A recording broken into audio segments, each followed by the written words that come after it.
Hello everybody, my name is Miroslav Stampar. I work for the Information System Security Bureau, or in Croatian Zavod sigurnosti informacijskih sustava, and I'm also one of authors of the SQL map, so that's my other alter ego. I would like to present the topic with this title, known as Esoteric XSS tips and tricks.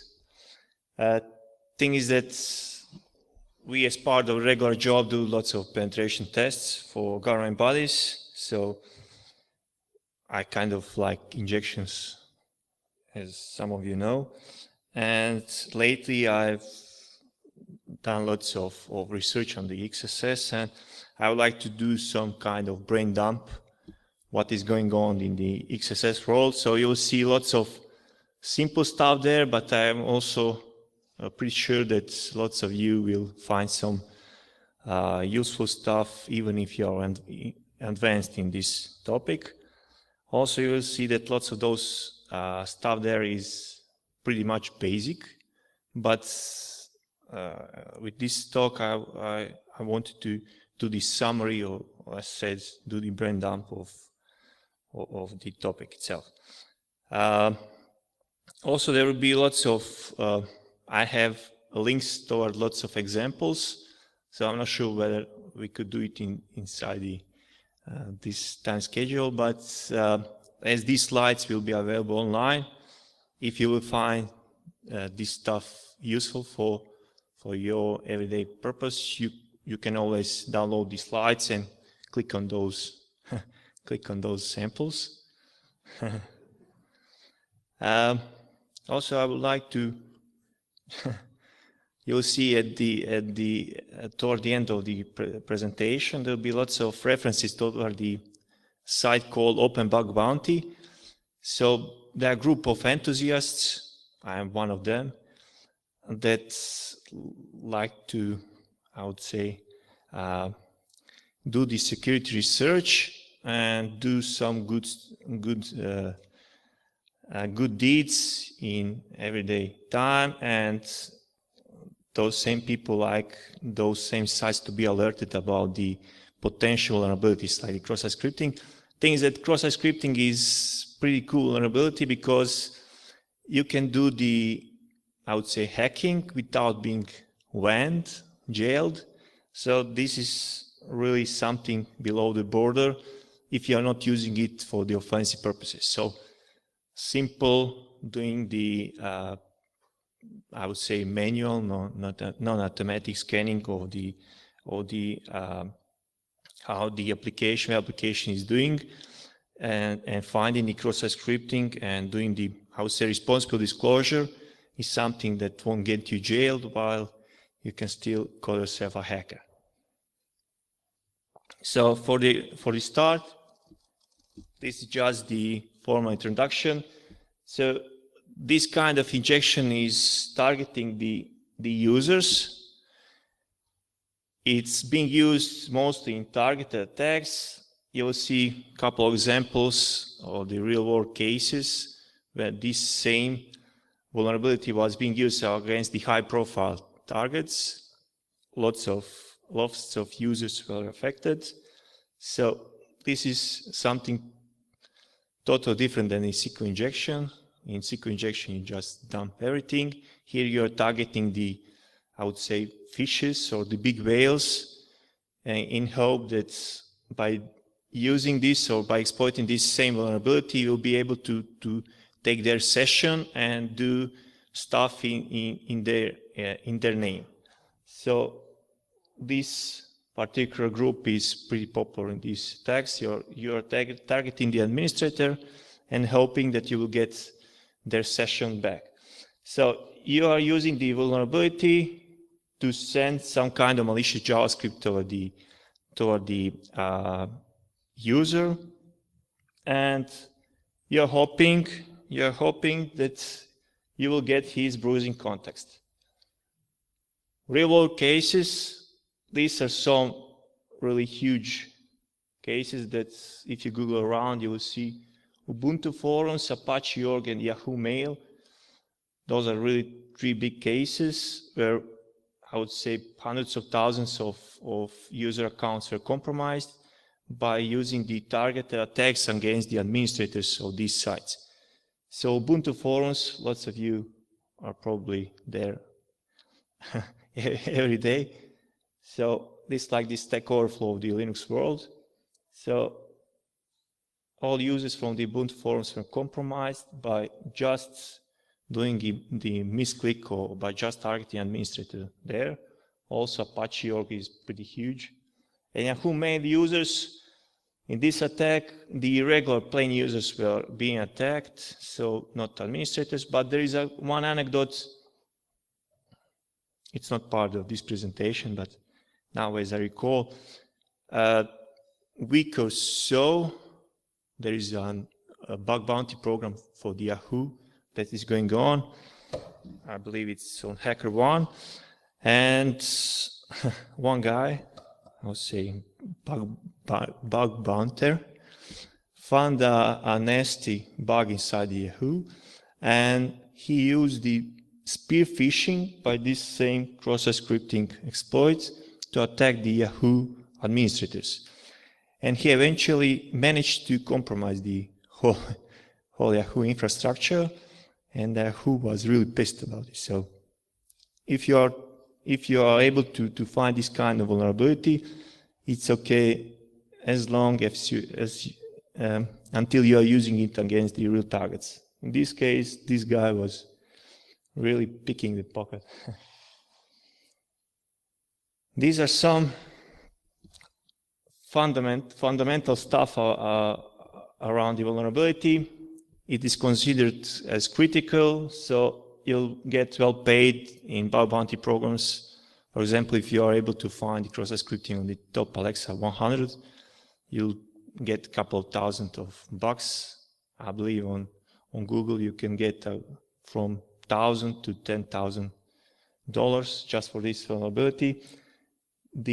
From the security perspective, it is a result of not proper sanitization or filtering of these basic characters. So by just not filtering or sanitizing these characters inside the user-provided inputs, in 95% of cases, those same characters are responsible for the cross-site scripting attacks. There are some, I would say, obscure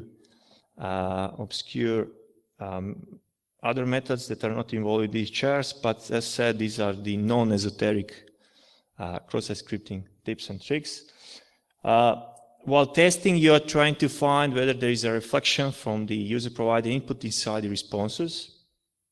At the end, you as a penetration tester, you are trying to pop up the box. So this is the 101 of searching for this vulnerability. At the end of the day, the customer wants you to be able to do the alert or prompt confirm, some kind of dialog box to be popped up by using this same vulnerability as a proof of concept.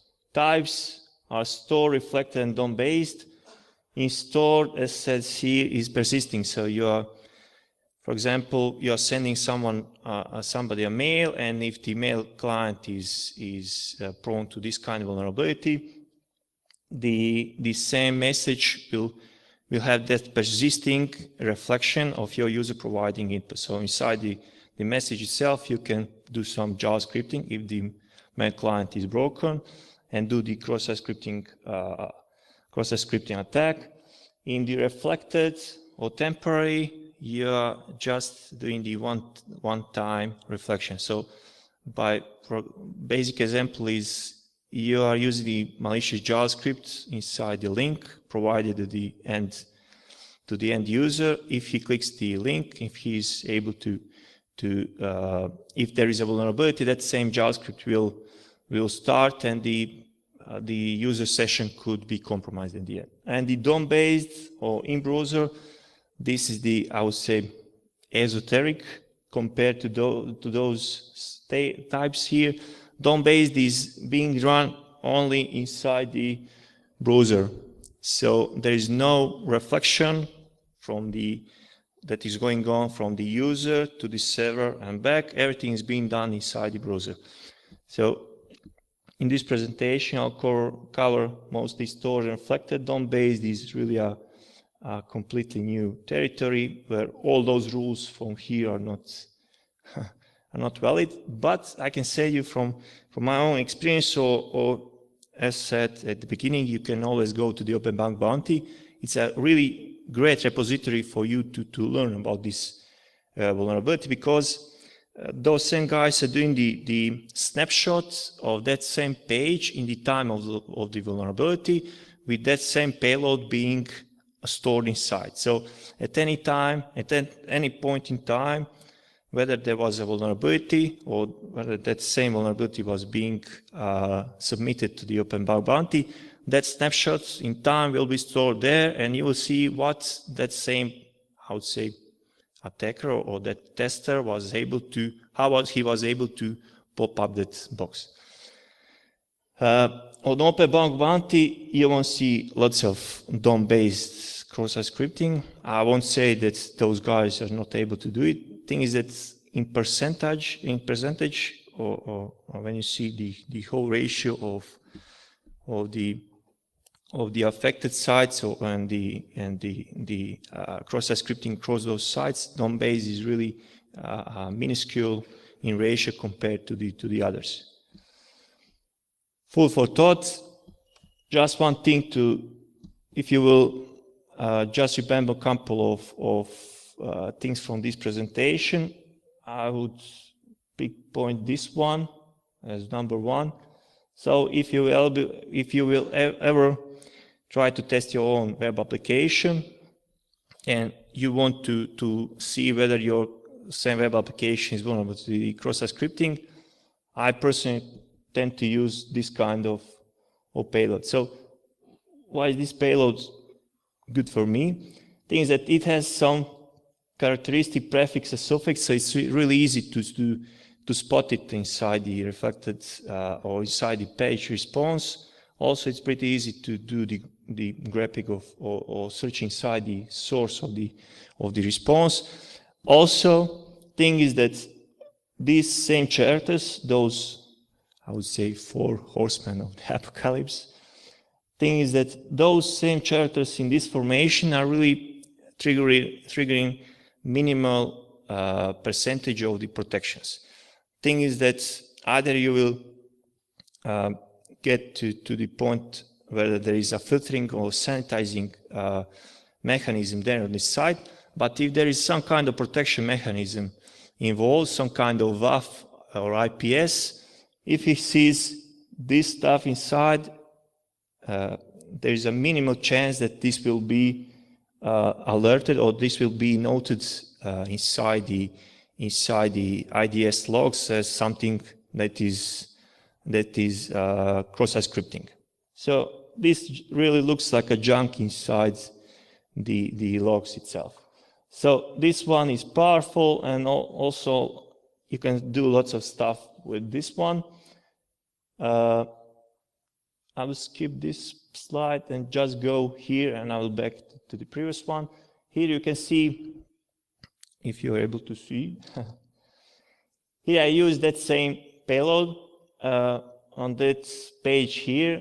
So I just put inside the search box that same full bar, and when you're going to the view source of that same response, you will see that those same characters are being unfiltered and being responded back to the user itself. So by just spotting those 4 characters unfiltered, all doors are practically opened. So in this case, you have 2 points of injection. You have the value attribute inside the input tag. Also, you have the area here between tags strong. So there are 2 ways how to exploit this one. Either you will inject here. I'll show you later on in some, I would say, formal presentation how this is going, how this is working. But here, if you know something about the HTML, you know that inside the value, if it's inside the value enclosed with the ticks, you just do the closing closing of the ticks and just use some kind of JavaScript payload, or either here in this case you're just using some XSS payload without any enclosing of the context itself. This is just the practical example. I'll show you later on what is going on here. The basic testing workflow goes like this. So you have pretty much 4 steps. You are trying to find the reflecting input points. So those input points can be either the search form or the get parameter values. Once you find those input points that are reflecting back your input, you are trying to recognize the context of the reflected user provided input. So for example, in this case, it's inside the script tags. After that, third part is bypass of, if possible and required, of potential sanitization, filtering, and/or protection mechanisms. So I would say, from my own experience, sanitization, filtering is going on. So if there is a cross-site scripting vulnerability at the first place, you will really have lots of, 50% of case, you will do some kind of bypass of the sanitization or filtering. In, I would say, 30–40% of case, you will deal with some kind of protection mechanisms. Protection mechanism, for example, if you're using the ASP.NET, you have also automatically included really good one, that input request validation mechanism that is already covering lots of cross-site scripting attacks by just being there installed as part of the ASP.NET. And then at 4 part is writing the exploitation proof of concept. So you're trying to pop up that same box. Protection mechanisms. So you have here 5 different. As said, this is the brain dump of my gathered knowledge. What kind of protection mechanisms I've found during the period of last year or so. What are the most common detection or protection mechanisms involved? So in first case, protection mechanisms are finding the opening of tags. So anything that starts with the letter, or anything that starts with the opening of tag and with the letter, it's considered as potentially malicious. ASP.NET is pretty harsh here. So if something like this is being used as the user input, you will be immediately being shut down as something malicious is going on. Next part, or next detection regular expression that I've found across is the usage of script or the JavaScript keywords. So if you are using some kind of script or JavaScript inside your user provided input, you'll be shut down on some protection mechanisms. Also, usage of the JavaScript event handlers. All those start with the on. So you have the on arrow, on focus, on scroll. Afterwards, you have the equal sign. Everything that is being spotted as this in lots of protection mechanisms is being considered as the potentially malicious. Also, in this case, if you have the src equals, it is considered as the potentially malicious. And also you have the function-specific regular expressions like the alert, prompt, though, as said here, though there are cases where confirms left as blacklisted. I've seen lots of protection mechanisms that are really harsh when you use the alert, but by using some other function from the JavaScript regular function library, like confirm, you'll be okay, but using the alert is, I would say, the 101 of defending against those pop-up boxes. sanitization mechanisms. So here were the protection. So how those potential third-party, I would say, appliances or some libraries in between the web server and the user itself are finding the potential cross-site scripting. Here you can see how different web applications are defending against the cross-site scripting attacks. So here are the most common mechanisms. Either they are removing the special characters. So if you have the full bar here with all those 4 special characters, they are being removed in the first case. In the second case, they are being replaced by the white space character. In this third case, they are being replaced by the HTML named entity, like the HTML escape inside the PHP. So you have the special, I would say, representation inside the HTML of those same characters, and by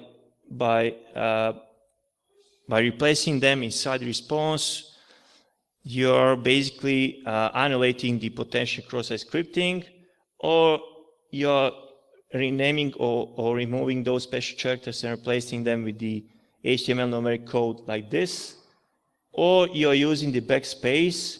So instead of this formation, you have the backslash form here.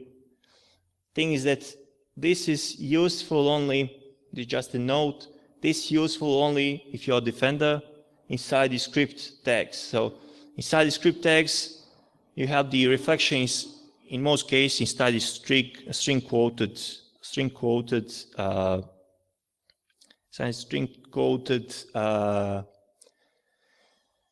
contexts inside the script. Outside of the script, these same protection mechanisms are useless. So I found lots of cases where this is being used not just to protect the script part, but also to protect the HTML part, and this is really easily being bypassed inside the HTML context. Also, there is one cool thing: uppercase conversion of those same input character values. Thing is that I've seen lots of, I would say, also in CTFs. This combined with some another mechanism from here is really a powerful way how to push the attackers, potential attackers from your side. Thing is that JavaScript is case sensitive, so by just uppercasing the input, you really narrow down the potential that I would say attack plane in the cross-site scripting world by just doing this simple uppercasing of the input itself. Now the specific, as said, brand dump. These are the most common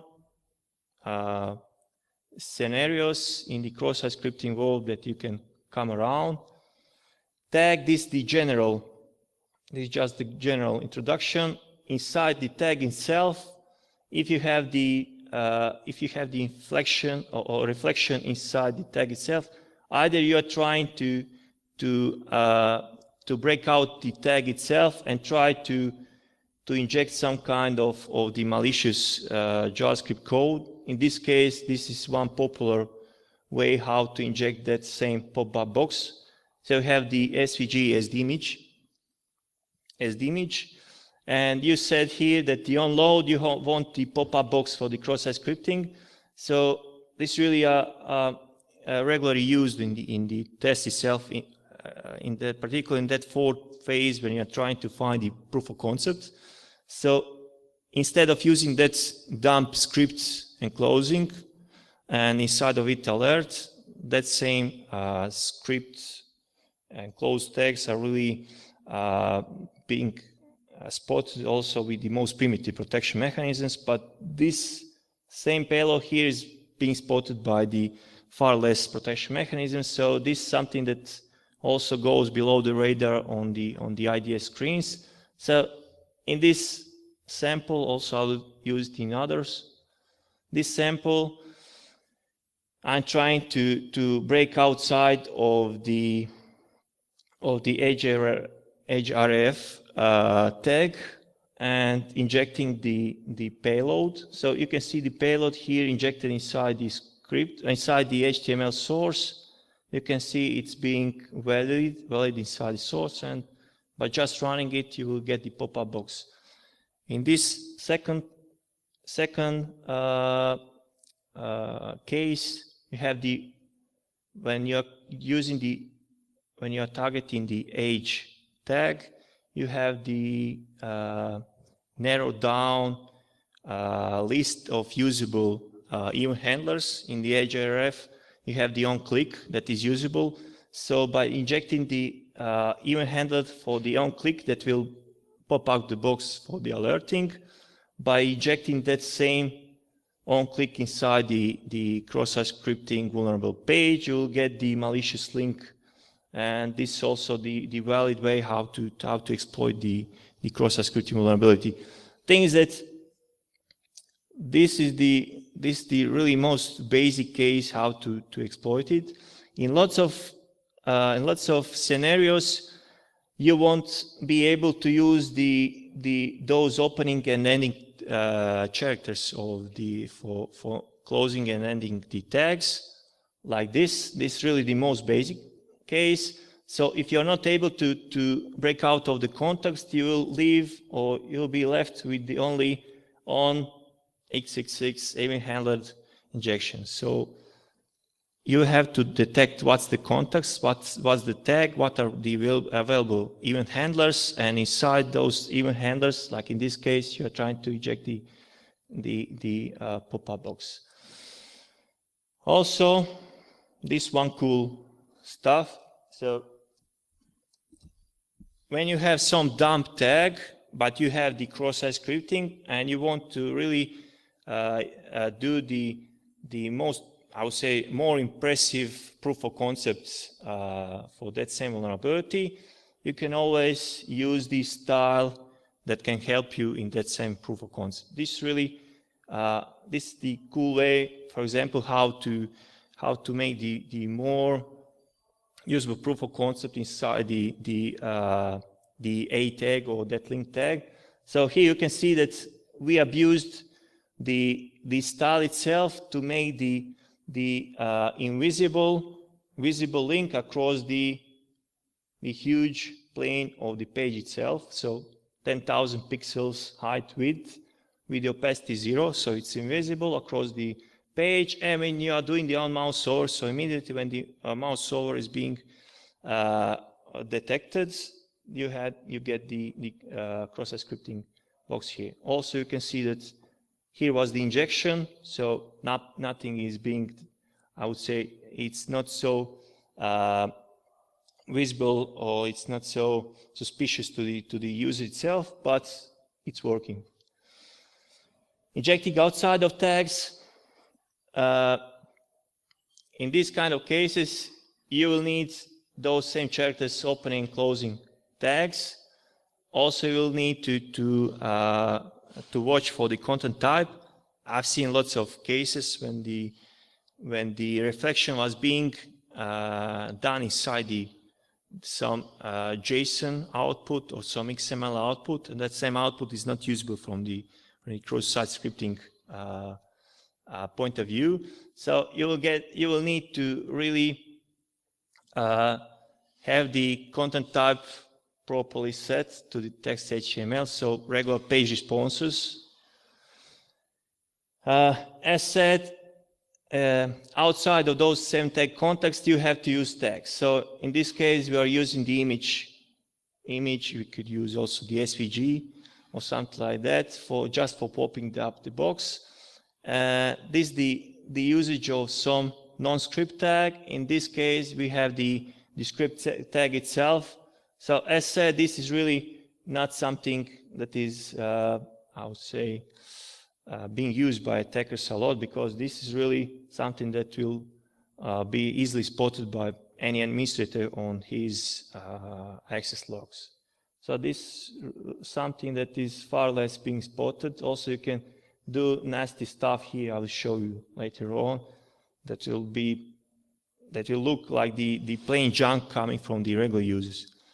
As said, we are working for the government, so we have a couple of systems, and we are watching for the traffic toward those government bodies, and we see lots of, I would say, garbage. But that same garbage, I'm pretty sure that 10% of those same garbage are really some attackers, or say smart attackers trying to exploit the cross-site scripting. They are not using this kind of stuff that is too obvious. They are just masquerading or using some, I'll say, plain looking like non-closing paragraph or non-closing link that is going inside the user provided value. So when we see it, when we spot it, we are not sure that is an attack there, but we are sure that there is 1 of 10 of those dummy users are really attackers trying to find out whether there is cross-site scripting there or not.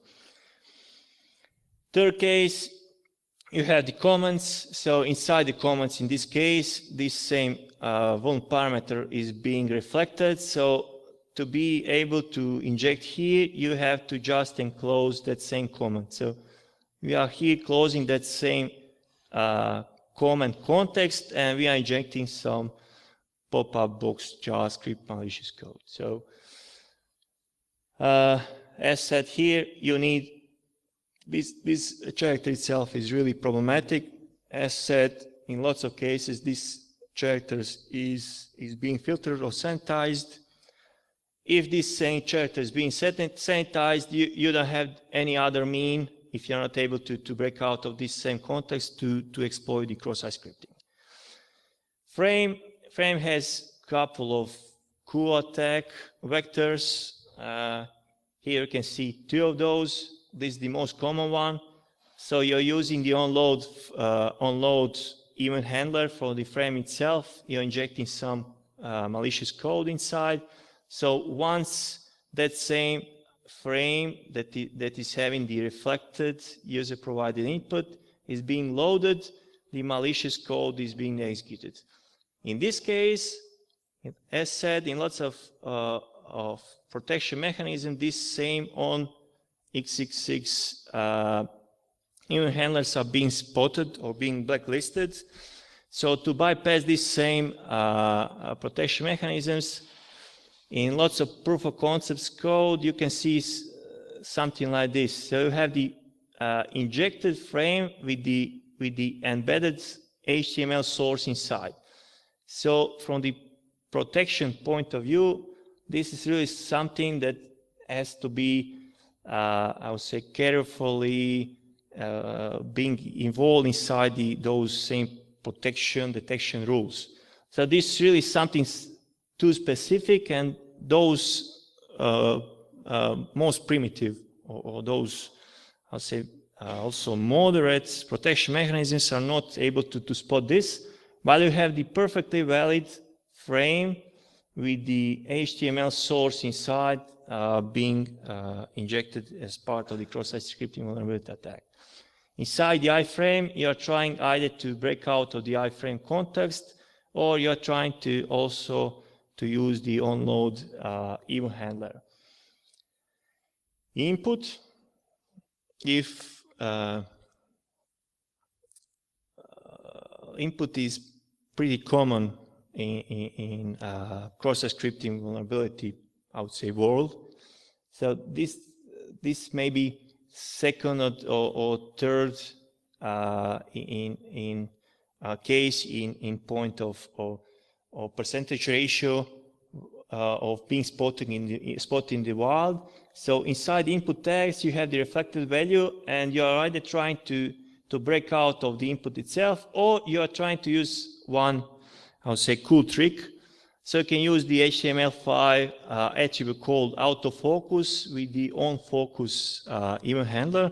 So automatically, just by loading that same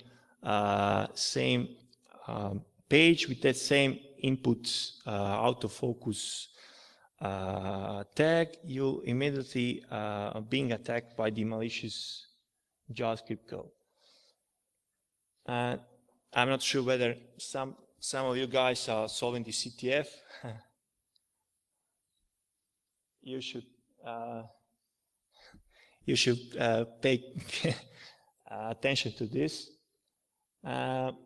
This is a really cool trick. Thing is that when you have the input type hidden and you are trying to do the cross-site scripting attack against that same tag. A couple of years ago, there was a dead end for the pen testers. So when they spotted the input type hidden, they just moved on. But lately, there's one cool way how to pop up that box. So it's called the XSS key. So by targeting the hidden inputs tag and using this special attribute called XSS key, you can have the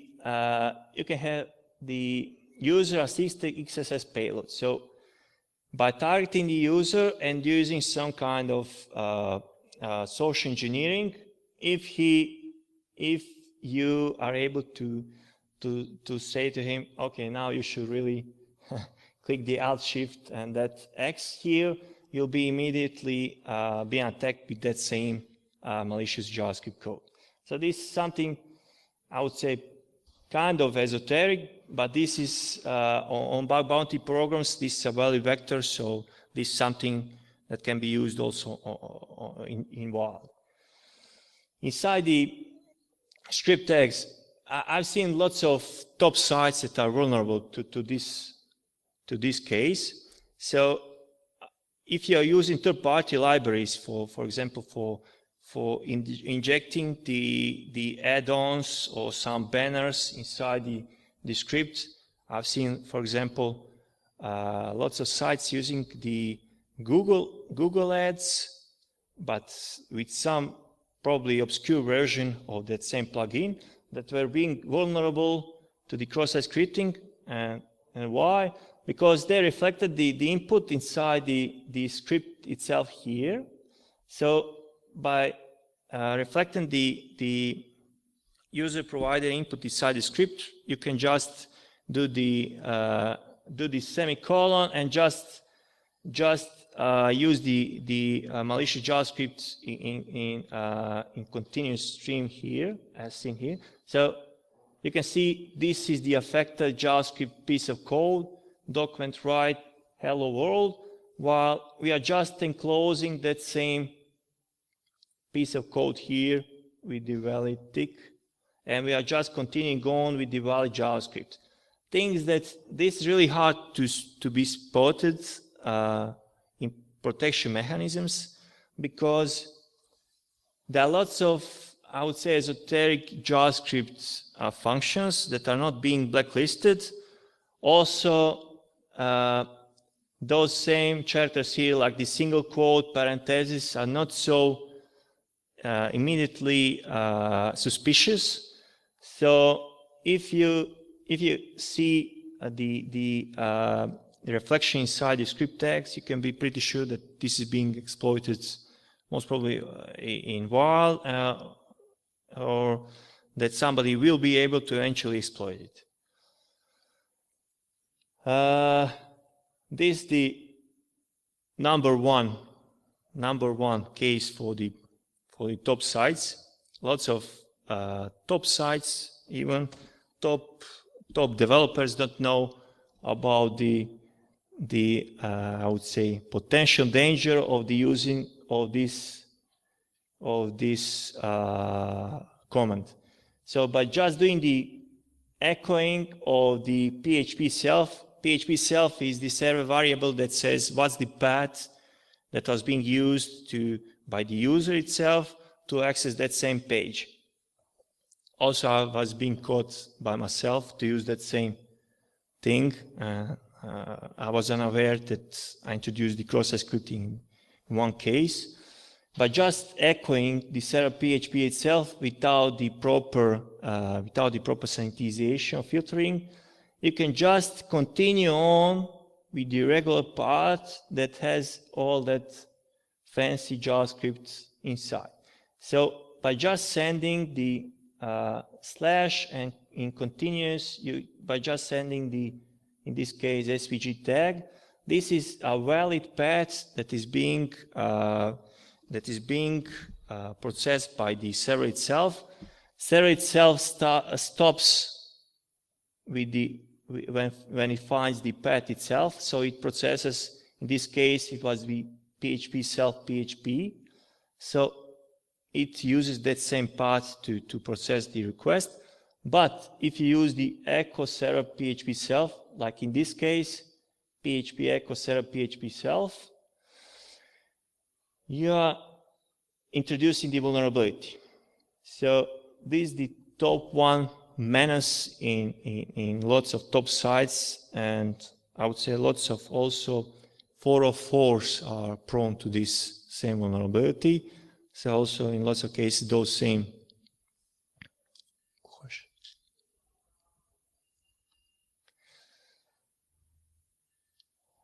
So just a word of friendly warning: when you are using this kind of stuff, you should really do some kind of filtering, like the HTML entities or some kind of preg replace, just to replace or sanitize those 4 characters, so you could be able to defend against those same attacks. Meta tags often is mislooked. I found lots of sites with this one. So big sites tend to use the metadata and then tend to use the meta tags. Meta tags are invisible tags that are going in the preamble of the HTML code, and lots of sites tend to use some kind of, I would say, not session data, but something that is describing that same page in more details for some third-party tools around the internet. And in this case, for example, there was a meta attribute called classifier, and inside of it, the attribute vuln is being reflected. So by just doing the closing of that same meta tag and by just injecting the script, you're able to do the dummy JavaScript injection. Or this one cool way, I've seen this one on the, there is a popular bug bounty going on this moment on the Pornhub. And there is one cool guy there, Zephyr Fish. He's really good at spotting the cross-site scripting attacks in big sites. And he used this same attack vector to attack the Pornhub. And how he was able to do it. Inside the meta tags, you can do something called the HTTP equiv. So by injecting the attributes HTTP equiv inside the meta tag, you can inject effectively something that has the value of the HTTP header. So in this case, we injected something that is being interpreted by the web browser itself, like the refresh header, and inside of it we have the fully valid HTML stored inside the data text HTML format. So this same format here is storing those script alert tag inside of it. So by visiting this same page, that same HTML is being introduced into the browsing context of the user. Text area and title. These are not so, I would say, important, but it's important to just to know that lots of automatic scanners are just doing the dummy payloads inside your web application. And often they forgot that there are tags that just need to be closed for you to be able to inject any kind of JavaScript inside. So text area and title really need the enclosing of those same tags, so you could be able to do any kind of JavaScripting. So in this case, we injected the closing tag for text area, and we injected the JavaScript inside. Post, this is the, I would say, perfectly valid attack point. Instead of malicious link, you have the malicious HTML. Here you can see one malicious HTML that has the form that is automatically being loaded by the body or by the HTML itself, and that same form is automatically submitting something to the endpoint. So in this case, we have the cross-site scripting inside the post parameters, and this is that same malicious parameter value is being transmitted when that same HTML is being loaded. So in this case, this was just for the presentation purposes done in my home place. So there was a XSS vulnerable page that accepted only post parameters. Just by loading of this malicious HTML, you are able to attack the end user. Protection bypasses. So if you're interested into this topic, this will be most probably part of the conference slides. These are the collection of I would say non-esoteric ways how to bypass the protection mechanisms and the sanitization mechanisms. So I used all of those at least once or twice in the period of the last couple of years. So all those have something specific inside. So for example, if you have the white space removal protection mechanism, you have something like this. You can just use the backslash inside the malicious tag. If you have the parenthesis removal, you can use those ticks here that can replace those parentheses. If you have some nasty protection mechanism that really doesn't like those parentheses, you can also use something like this. So by throwing the string or by throwing the exception having the script string XSS, that same string will be, in this case, processed by the confirm. In this case, you can see here that we are masquerading the string itself or the content of the string itself. So here we are not using either the single quotes or double quotes to make that same alerting box.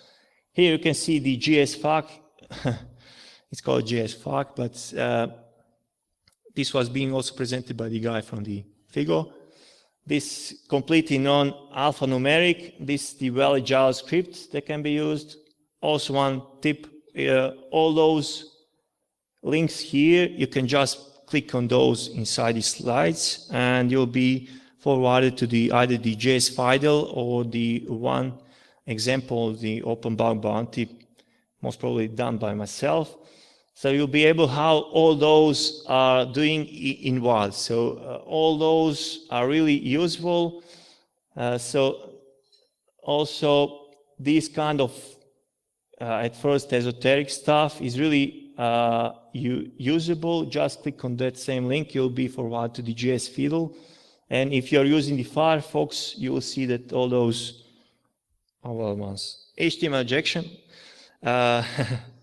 That's the postscriptum. This is also the valid attack vector. So if you're not able to inject the JavaScript, you can inject some kind of either malicious evil links to the end user, fake login form, or some fake defacement. Recommended resources, open bug bounty, really great way how to learn on the real life cases what is the cross-site scripting in real life, and the HTML5 sec, this being done by the Mario Heinrich. He's really, I would say, God in the cross-site scripting world. You should definitely pay attention there, and that's pretty much it. Questions?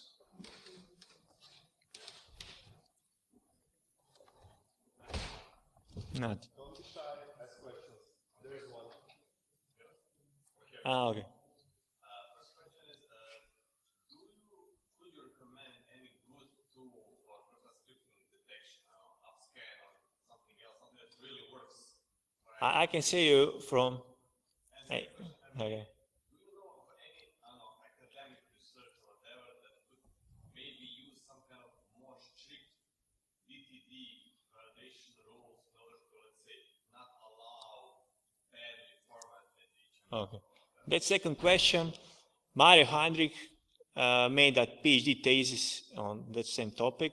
So anything related to the Mario Heinrich, you should take a look there. He's really turbo smart guy that is just doing this, and he can pop up cross-site scripting box even on phones and some obscure software. So he's really not doing the pickpocketing around. He's really doing an academic approach how to do the offense and the defense inside the cross-site scripting world. Also, he's doing lots of sandbox escapes for this same cross-site scripting.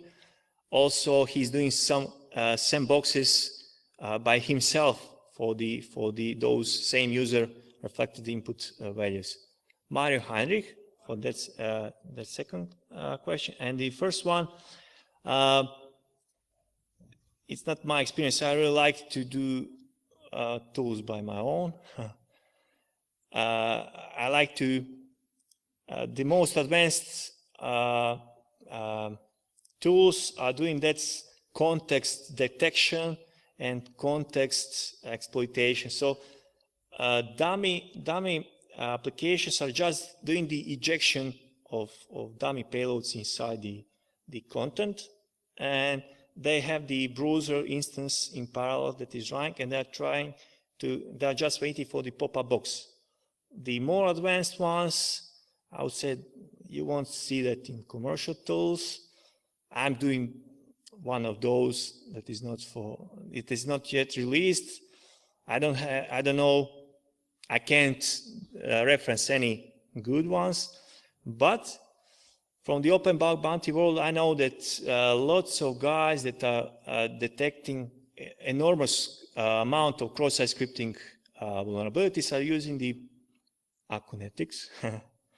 They're parallelizing those same scanners, particular Akunetics, on farms, and they're just doing the crazy amount of scanning, and that Akunetics really has the good score lately. It's missing lots of stuff, but it has the really good, I would say, ratio. Most probably 80% of cross-site scripting, it's really good in detection. For those 20%, they will do some manual stuff or manual automatization and those context detection, or you will use I can recommend the Akunetics. That's Akunetics. Upscan is too